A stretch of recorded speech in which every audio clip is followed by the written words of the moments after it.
కాకినాడ తీర ప్రాంతంలో ప్రతిసారి పడవలు కాలిపోతా ఉంటాయి, దగ్ధం అయిపోతా ఉంటాయి. దేనికంటే కేంద్రం విజిలెన్స్ మన కూర్చోబెట్టి కస్టమ్స్ వాళ్ళు బోట్లు వేసుకొని గంజాయి ఉంది బోట్లో అంటే ఆ బోట్లను తగలబెట్టేసి వెళ్ళిపోతా ఉన్నారు. గంజాయి ఎక్కువైపోయింది.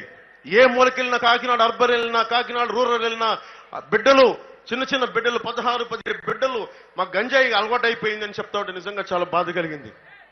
ముఖ్యంగా యువతకి చెప్తున్నాను, మీ తల్లిదండ్రులు పడే బాధ వర్ణనాతీతం. నిజంగా మీరు కూర్చోబెట్టి మీరు బలంగా ఉండాల్సిన యువత, దేశానికి వెన్నెముక అవ్వాల్సిన యువత, మీరు ఈ గంజాయికి మీరు కూర్చోబెట్టి ప్రోత్సహిస్తే డబ్బులు మీ ఆరోగ్యాలు పాడైపోతాయి. కానీ ద్వారంపూడి కానీ కన్నబాబు కానీ డబ్బులు పెరిగిపోతాయి, మళ్ళీ మిమ్మల్ని నలిపేస్తారు. అందుకని ఇది మారాలి అంటే ముఖ్యంగా గంజాయి మీద ఉక్కు పాదం పెట్టి నలిపేస్తాం కూటమి ప్రభుత్వం వచ్చిన తర్వాత. ద్వారంపూడికి కన్నబాబుకి నరకం అంటే స్పెల్లింగ్ రాయిస్తాం వాళ్ళిద్దరికి.